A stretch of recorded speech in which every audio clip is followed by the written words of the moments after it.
Father Abe at mga kapatid na pari at Father Jersey. Sarap pakinggan at masarap sabihin, mga minamahal kong kapatid kay Kristo. Nakilala natin si Jersey bilang seminarista. Nakilala ko siya bilang estudyante ng JRI. Meron ho bang seminaristang sa loob ng pag-aaral sa seminaryo ay hindi dinaanan ng pagtatanong, pagkalungkot? Meron po bang seminaristang sa loob ng maraming taon sa seminaryo ay hindi dinaanan ng katamaran o crush sa babae? O gustong maggawa ng pamilya at nangarap na magkaroon ng sariling anak? Meron po bang seminaristang hindi inabot ng tamad sa pagdarasal? O kaya seminaristang hindi dinaanan ng pagtatanong, tama ba itong ginagawa ko? Meron po bang seminaristang napakabait at sa loob ng seminaryo, perfect seminarian, walang maibabato, walang kapintasan? Ang sagot po ay wala. At si Father Jersey po ay kasama dun sa mga seminaristang yon. 33 taon po ang agwat ko kay Father Jersey bilang pari. At ngayon, pwede na rin ako magtanong, meron bang pari na hindi tinamad magdasal? Meron bang pari na hindi dinaanan ng mahalay na isip? Meron bang pari na hindi natukso sa maginhawang buhay? Meron bang paring tuwing mag-homily ay nakahanda? Meron bang paring hindi nagagalit kahit kailan? Meron bang paring palagi na lamang nakangiti? Meron bang paring palaging masunurin sa obispo? Meron bang paring hindi nagdududa sa kanyang bokasyon? Ang sagot pa rin po ay wala. At si Father Jersey at ako, kasama dun sa mga paring yon. Ang tawag po sa amin, kapos. Kapos palad ang bawat pare. Yun ang totoo. Kung kami ay tinimbang, palagi na lamang kaming kulang. At kapag kami ay sinukat, sukatin niyo si Father Jersey. Di ba kitang-kitang kulang? Palagi na lang kapos. Palagi na lang maikli. Palagi na lang kulang. At yun ang buhay namin. Yun ang aming pinagmulan. Subalit, sa kakapusang ito, ay mayroong nangyari sa amin. Kami ay kulang, kami ay kapos. At sa salita mismo ni San Francisco ng Assisi, alibughang hampaslupang makasalanan. Si Father Jersey at ako, yun. Alibughang hampaslupang alipin ng kasalanan. Subalit sa kabila ng lahat, kinaawaan ng Diyos. Kinaawaan ng Diyos. Tiningnan, nakitang kapos. Sinukat, nakitang kulang. Mayroon pang mga nakitang tama naman. Mayroong nakitang mas matalino, mas banal, mas mabait. Kahit gwapo, mayroong mas gwapo sa kanya.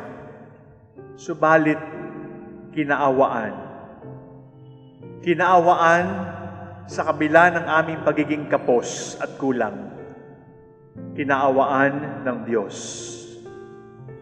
At sa awa ng Diyos, siya ay naging pari kaninang umaga. Hindi paring pansamantala, kundi pari magpakailanman. hanggang sa pagbabalik ng ating Panginoon sa wakas ng panahon, si Jersey ay pari. Hindi pansamantala, hindi 3 taon, hindi 50 taon, hindi 100 taon, kundi magpakailanman. At bakit? Dahil sa awa ng Diyos.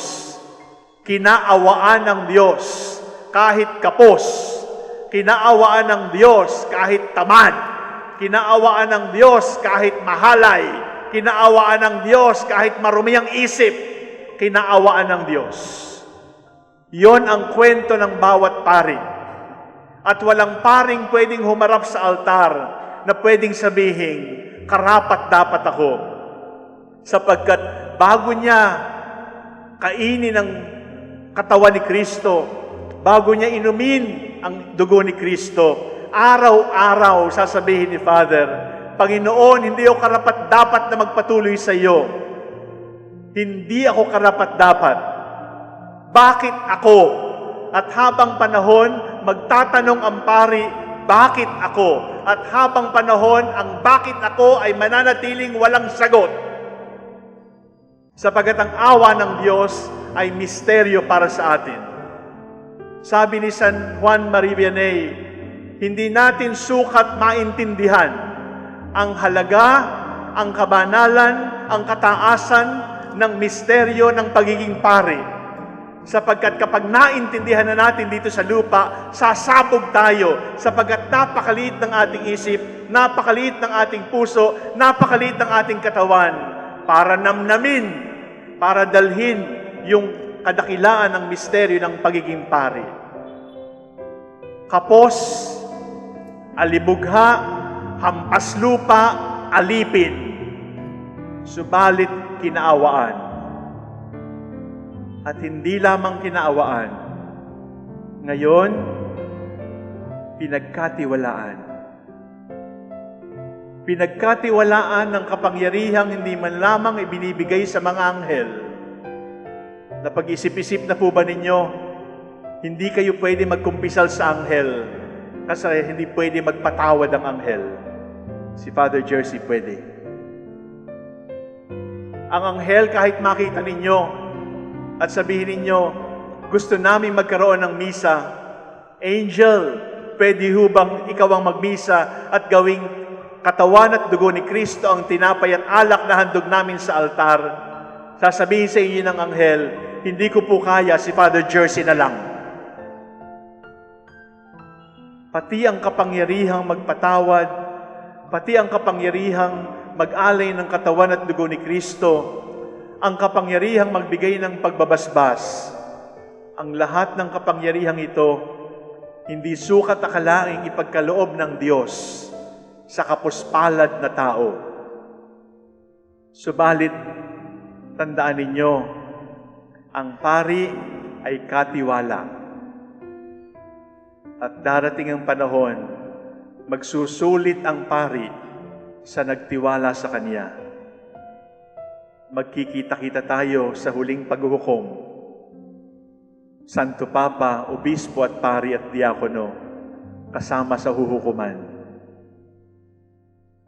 Pinagkatiwalaan sa kabila ng lahat. Hindi lamang sa kanyang pagiging kapos, hindi lamang siya kinawaan, hindi lang pa siya ngayong katiwala ng lihim ng kanyang kaharian. Katiwala ng misteryo ng pag-ibig ng Diyos. Nakakaiyak, nakakapagtaka, di natin sukat akalaing ang isang tulad namin ay magiging pari. At bilang kuya, Father Jersey, tandaan mo, darating at darating yung pagkakataong ang tingin mo sa iyong sarili hindi lamang kapos, kundi sad-sad na sa alikabok. Darating at darating na hindi na tayo makatayo, sad-sad na sa lupa, at hindi na kapos o kulang, kundi parang wala nang pagsisimulan. Darating at darating ang pagkakataong sasabihin mong, may awa pa kaya ang Diyos sa akin sa kabila ng laki ng aking pagkukulang. Alam mo, Father Jersey, alam ng Diyos na pagkatapos ng ordinasyon, magtataksil ka pa rin. Alam ng Diyos na pagkatapos ng ordinasyon, madadapa ka pa rin. Alam ng Diyos na pagkatapos ng misang pasasalamat na ito, dadaanan ka ng tukso at manghihina ka sa tukso. Alam ng Diyos yun.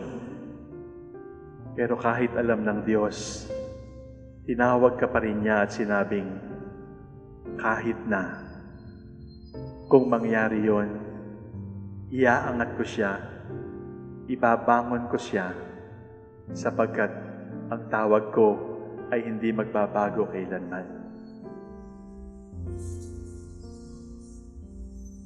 At kung dumating yung pagkakataong wala ka na ring tiwala sa iyong sarili, sapagkat sa pagkakilala natin sa Diyos, ay ilalaglag na rin tayo.